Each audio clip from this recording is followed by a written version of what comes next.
आप जब घर जाएं, घर जाने के बाद जो आपके घर में 3 साढ़े 3 साल का कोई बच्चा हो उसको बुलाएं और बुलाने के बाद उससे सवाल करें कि बेटा बताओ तुम्हें क्या चाहिए। तो 3 साढ़े 3 साल का बच्चा कहेगा मुझे खिलौना चाहिए, मुझे गुड़िया चाहिए, मुझे गुड्डा चाहिए। बोलो और क्या मांगेगा 3 साढ़े 3 साल का बच्चा। लेकिन वही बच्चा जब और बड़ा हो जाए, उसकी उम्र 8-10 साल हो जाए, अब उसी बच्चे से पूछें कि बेटा ये बताओ तुम्हें क्या चाहिए, तो अब वो खिलौना नहीं मांगेगा, अब वो गुड़िया गुड्डा नहीं मांगेगा, बल्कि अब वो कहेगा कि मुझे अच्छी पढ़ाई चाहिए, बेहतरीन तालीम चाहिए, कोई अच्छा सा मदरसा चाहिए, कोई बेहतरीन कॉलेज चाहिए, कोई बेहतरीन यूनिवर्सिटी चाहिए। बोलो यही तो कहेगा और क्या कहेगा। अच्छा, फिर वो बच्चा और काबिल हो जाए, फिर उससे पूछे कि बेटा अब बताओ तुम्हारी उम्र 17-18 साल की हो गई, अब तुम्हें क्या चाहिए। तो वो कहेगा कि 4 साल 3 साल 5 साल मैंने मेहनतें की हैं, बड़ी मेहनत से पढ़ी है, अब एक अच्छा रिजल्ट मिल जाए, अच्छे नंबर से पास हो जाऊं, और क्या चाहिए। अब वो बच्चा और बड़ा हो जाए, जब उसकी उम्र 20-22 साल हो जाए, फिर उसे सवाल करें कि बेटा अब बताओ तुम्हें क्या चाहिए। तो अब वो कहेगा कि मैं तालीम हासिल कर चुका, अब कोई बेहतरीन नौकरी चाहिए, कोई अच्छा कारोबार चाहिए, कोई बेहतरीन बिजनेस चाहिए। फिर उसके बाद जब उसकी उम्र 60 साल हो जाए, जब उसकी उम्र 70 साल हो जाए, जब उसकी उम्र 80 साल हो जाए, अब उससे पूछें कि बेटा जब तुम्हारी उम्र 3 साढ़े 3 साल की थी तो तुम खिलौना मांग रहे थे, गुड़िया गुड्डा मांग रहे थे, तुम घोड़ा गाड़ी मांग रहे थे, लेकिन जब तुम्हारी उम्र 8-10 साल की हुई तो बेहतरीन कॉलेज मांग रहे थे, अच्छा मदरसा मांग रहे थे, बेहतरीन स्कूल मांग रहे थे। लेकिन जब तुम्हारी उम्र 17-18 साल हुई तो तुम बेहतरीन तिजारत मांग रहे थे, अच्छा कारोबार मांग रहे थे, कोई नौकरी मांग रहे थे। लेकिन अब तुम 60 साल के हो चुके हो, अब तुम 80 साल के हो चुके हो, अब तुम 90 साल के हो चुके हो, अब बताओ तुम्हें क्या चाहिए। तो 80 साल का बूढ़ा अब वो खिलौना नहीं मांगेगा, अब वो जमीन नहीं मांगेगा, अब वो सोना चांदी नहीं मांगेगा, अब वो दौलत नहीं मांगेगा, कहेगा अब कुछ नहीं चाहिए, अब सोना चांदी नहीं चाहिए, अब दौलत नहीं चाहिए, अब पैसा नहीं चाहिए, अगर चाहिए तो मरने के बाद जन्नत चाहिए, रब की रज़ा चाहिए, और इसके अलावा कुछ नहीं चाहिए। नारे तकबीर, मोहब्बतों के साथ नारे का जवाब दे। नारे तकबीर, नारे रिसालत, जश्न वैसे करनी, मसलके आला हजरत दारुल उलूम हनफिया वारिसुल उलूम। नारे तकबीर, नारे रिसालत। कहेगा कुछ नहीं चाहिए, सोना चांदी नहीं चाहिए, पैसा नहीं चाहिए, दौलत नहीं चाहिए, अब खेत नहीं चाहिए, अब मकानो दुकान नहीं चाहिए। अगर चाहिए तो अल्लाह उसके रसूल की रिजा चाहिए, मरने के बाद जन्नत चाहिए, कुछ नहीं चाहिए। बताएं जब आपकी उम्र 60 साल 70 साल हो जाएगी तो आप दौलत मांगेंगे, आप पैसा मांगेंगे, आप दुकान मकान मांगेंगे, कहेंगे नहीं कुछ नहीं चाहिए, दौलत नहीं चाहिए, क्या चाहिए, मरने के बाद जन्नत चाहिए। अब यहीं पर मेरा एक सवाल है कि दुनिया का कानून है कि जो बोएंगे वही काटेंगे। बात समझ में आ रही है नहीं आ रही है? क्योंकि आप लोग किसान आदमी हैं, इसलिए मिसाल देके समझाता हूँ कि अगर आप खेत में गेहूं लगाएंगे तो घर गेहूं ही लेकर आएंगे, अगर आप खेत में पिपरमिंट लगाएंगे तो आप घर पिपरमिंट ही लेकर आएंगे, अगर आप खेत में आलू लगाएंगे तो घर आलू ही लेकर आएंगे। ऐसा नहीं है कि घर पे आप खेत में आलू लगाएं और गेहूं लेकर आ जाएं। बोलो ऐसा है? ऐसा हरगिज नहीं है। तो पता चला कि जो बोएंगे वही काटेंगे। बिल्कुल। तो अब अगर आप चाहते हैं कि मरने के बाद जन्नत मिल जाए, अल्लाह उसके रसूल की रिजा मिल जाए तो फिर जन्नतियों वाले काम भी करने होंगे। वाह वाह वाह वाह, सुभान अल्लाह। जन्नतियों वाले काम भी करने होंगे। जब आपका काम अच्छा होगा और आपका हर काम अल्लाह उसके रसूल की रिजा के लिए होगा तो इंशाअल्लाह दुनिया में भी कामयाब रहेंगे और जब कब्र में जाएंगे तो वहां भी कामयाब रहेंगे और जब हश्र में उठेंगे तो वहां भी कामयाब। वाह वाह वाह, सुभान अल्लाह। लेकिन वो आपको अच्छे काम करने होंगे। फिर आपको पिक्चरों से दूर जाना होगा, सीरियल से दूर जाना होगा, चोरी से दूर भागना होगा, शराब से दूर भागना होगा, झूठ से दूर भागना होगा, गीबत चुगली तमाम बुराइयों को छोड़ना होगा, नमाजें पढ़नी होंगी, आपको रुकू करना होगा, आपको सजदे करने होंगे, आपको कुरान की तिलावत करनी होगी। जब आपका काम अल्लाह उसके रसूल के रिजा के लिए होगा तो इंशाअल्लाह आप कामयाब होते हुए नजर आएंगे। बेशक सुभान अल्लाह। क्योंकि मैं ज्यादा देर आपके सामने नहीं रहूंगा, एक वाकया आपके सामने पेश करना चाहता हूं कि एक सहाबी रसूल हजरत अनस बिन मालिक रदियल्लाहु ताला अन्हु और एक सहाबी और थे, हुजूर की बारगाह में आप तशरीफ फरमाते बैठे हुए थे। हुजूर का जो हुजरा शरीफ था वो बंद था। कोई शख्स आया और दरवाजा खटखटाया। हुजूर पाक सल्लल्लाहु तआला अलैहि वसल्लम ने इरशाद फरमाया, अनस दरवाजा खोलो। दरवाजे के पीछे ऐसा शख्स खड़ा है जिसको अल्लाह ताला कयामत के दिन बगैर हिसाबो किताब जन्नत अता कर देगा। दरवाजा खोलो, दरवाजे के पीछे ऐसा शख्स खड़ा है जिसको अल्लाह ताला बगैर हिसाबो किताब जन्नत अता कर देगा। हजरत अनस रज़ी अल्लाह ताला अन्हु फरमाते, मेरे दिल में ख्वाहिश हुई कि उस खुशनसीब का चेहरा देखूं जिसको हुजूर पाक सल्लल्लाहु तआला अलैहि वसल्लम उसके बारे में फरमा रहे हैं कि कयामत के दिन बगैर हिसाबो किताब उसे जन्नत अता कर दिया जाएगा। क्योंकि वो सहाबा थे, वो आज के मुल्ला नहीं थे जो हुजूर को अपनी तरह बशर समझते। उनका तो ये अकीदा था कि जो हुजूर ने कह दिया वही होना है। बाहर अपनी जगह से हट सकता है लेकिन हुजूर की बात झूठ नहीं हो सकती है। नारे तकबीर, नारे रिसालत, अकायदे अहले सुन्नत, मसलके आला हजरत, मुहाफिजाने मसलके आला हजरत। नारे तकबीर, नारे रिसालत, इश्क मोहब्बत, इश्क मोहब्बत, आला हजरत, बस्ती बस्ती करिया करिया, इल्म का दरिया, फैज़ का दरिया। नारे तकबीर, नारे रिसालत।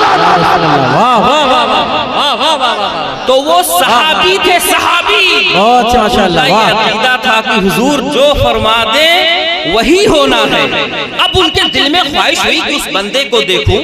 जब हजरत अनस बिन मालिक रज़ियल्लाहु ताला अन्हु ने दरवाजा खोला तो एक सहाबी जो बड़े सीधे सादे सहाबी देहात के रहने वाले थे वो तशरीफ लाए, हुजूर से कुछ मसला पूछा, चले गए। दूसरे दिन हजरत अनस फरमाते, इत्तिफाक ऐसा हुआ कि फिर मैं हुजूर की बारगाह में बैठा हुआ था, अचानक फिर कोई आया और बाहर से हुजूर पाक सल्लल्लाहु तआला अलैहि वसल्लम की बारगाह में दुरूद और सलाम पेश किया और अंदर आने की इजाजत चाहिए।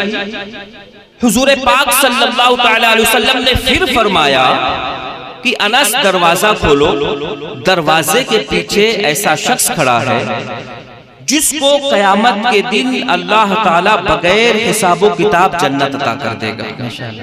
हजरत अनस बिन मालिक फरमाते कि मेरे दिल में फिर ख्वाहिश हुई कि कल भी हुजूर ने फरमाया था, आज भी हुजूर ने फरमाया, देखूं आज कौन खुशनसीब आया है। जब दरवाजा खोला गया तो वही कल वाले सहाबी।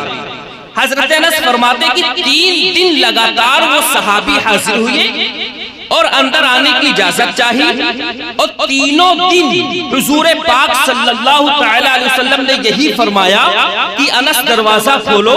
दरवाजे के पीछे ऐसा शख्स खड़ा है जिसको अल्लाह ताला कयामत के दिन बगैर हिसाबो किताब जन्नत अता कर देगा। बेशक।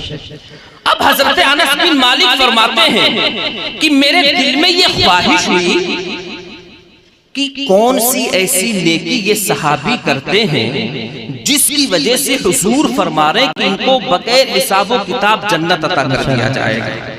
तो वो नेकी मैं भी देखूं। तो अब मशवरा किया एक सहाबी से और पूछा कैसे मालूम किया जाए कि ये कौन सी नेकी करते हैं। तो कहा ऐसा करें कि इनके घर पर 3 दिन के लिए मेहमान बन जाए। जब 3 दिन के लिए मेहमान बन जाएंगे उन पर नजर रखें और देखें कौन सी इबादत करते हैं। कहा बड़ा अच्छा मौका है। आप गए उनके घर जाने के बाद कहा कि मैं आपके घर पर 3 दिन के लिए मेहमान बनना चाहता हूँ। तो वो सहाबी पूछने लगे क्या मामला है, क्या घर पे कोई लड़ाई झगड़ा हुआ है या कोई बात हुई है। तो कहा नहीं लड़ाई झगड़ा, लेकिन मैं 3 दिन आपके घर मेहमान बनना चाहता हूँ, क्या आप मेहमान बनाना चाहते हैं। सहाबी रसूल उनके घर पे रुक गए। सुभान अल्लाह। अब 3 दिन उनके घर पर रुके, उनका उठना बैठना सोना जागना सारी चीजों को देखते रहे। जब 3 दिन हो गया और वो हजरत अनस बिन मालिक रज़ी अल्लाह ताला अन्हु जाने लगे तो वो सहाबी उनको रोके और रोकने के बाद कहा ये तो बताते जाएं कि आप आए थे 3 दिन हमारे घर मेहमान भी रहे और आपने कोई वजह भी नहीं बताई, आज जा रहे हैं। तो कहा मामला यह है कि आप 3 दिन लगातार हुजूर की बारगाह में तशरीफ लाए। तीनों दिन हुजूर सल्लल्लाहु अलैहि वसल्लम की बारगाह में आने की इजाजत चाहिए और तीनों दिन हुजूर ने यही जुमला फरमाया कि दरवाजा खोलो, बाहर ऐसा शख्स खड़ा है जिसको अल्लाह ताला बगैर हिसाबो किताब जन्नत अता कर देगा। तो मेरे दिल में ख्वाहिश हुई कि आपकी उस नेकी को देखा जाए कि वो नेकी कौन सी है आपके अंदर जिसकी वजह से हुजूर पाक सल्लल्लाहु अलैहि वसल्लम फरमा रहे हैं कि बगैर हिसाबो किताब आपको जन्नत अता कर दिया जाएगा। लेकिन 3 दिन तक मैं रुका, आपके अंदर कोई वो खास बात मैंने नहीं देखी, क्योंकि आप नमाज पढ़ते हैं, कुछ रकात नफल पढ़ते हैं, हम तो उससे ज्यादा पढ़ते हैं। आप सबका खैरात कुछ करते हैं, हम तो उससे ज्यादा करते हैं।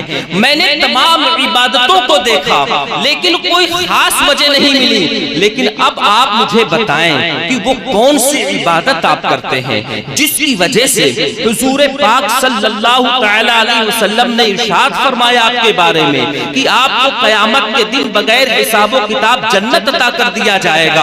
आप पूछें, वो सहाबी रसूल रोने लगे और रोकर कहा मेरी इबादत कोई ऐसी तो है नहीं, कोई मेरी इबादत उस लायक है नहीं, लेकिन हाँ हमारे अंदर एक बात जरूर है।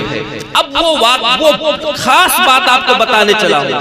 कहा हमारे अंदर एक खास बात जरूर है कि जब रात में मैं बिस्तर पर जाता हूं और जब सुबह उठता हूं तो मैं अपने दिल को देखता हूं, मैं अपने दिल का जायजा लेता हूं, मैं अपने दिल को टटोलता हूं कि इस दिल में किसी के लिए नफरत तो नहीं है, इस दिल में किसी के लिए बुग़्ज़ तो नहीं है, इस दिल में किसी के लिए कीना तो नहीं है। वो सहाबी फरमा रहे हैं कि कभी जिंदगी में मैंने किसी से हसद नहीं किया, कभी अपने दिलों में कीना नहीं रखा, कभी किसी से कोई दुश्मनी नहीं की। जब भी देखा तो सबको अच्छा समझता रहा, अपने आप को कमतर समझता रहा, सबको बेहतर समझता रहा, किसी के लिए हसद पैदा नहीं किया।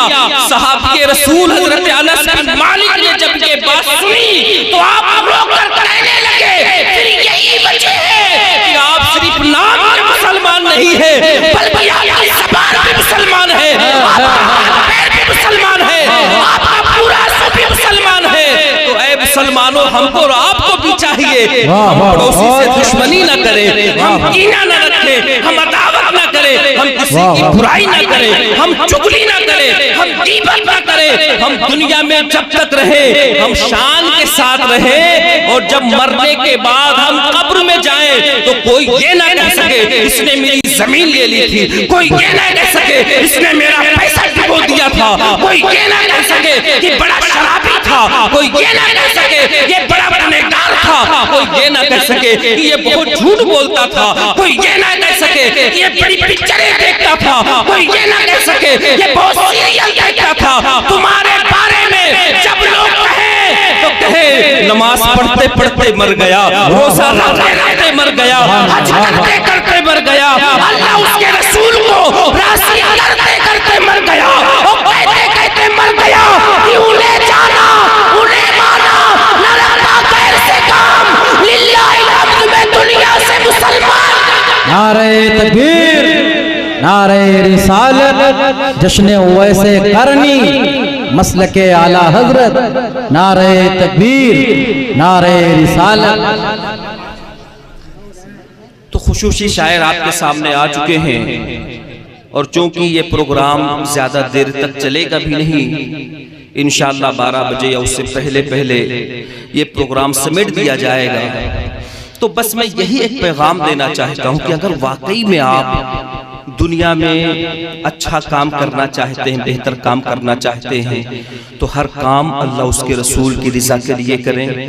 कोई दिखावा आपके अंदर ना हो, और आपका जो महबूब इदारा है मदरसा हनफिया वारसुलूम, अल्हम्दुलिल्लाह सुम्मा अल्हम्दुलिल्लाह, आप सबकी मेहनतों से ये आपका महबूब इदारा हर साल आपको 8-10 हाफिज़े कुरान अता करता है।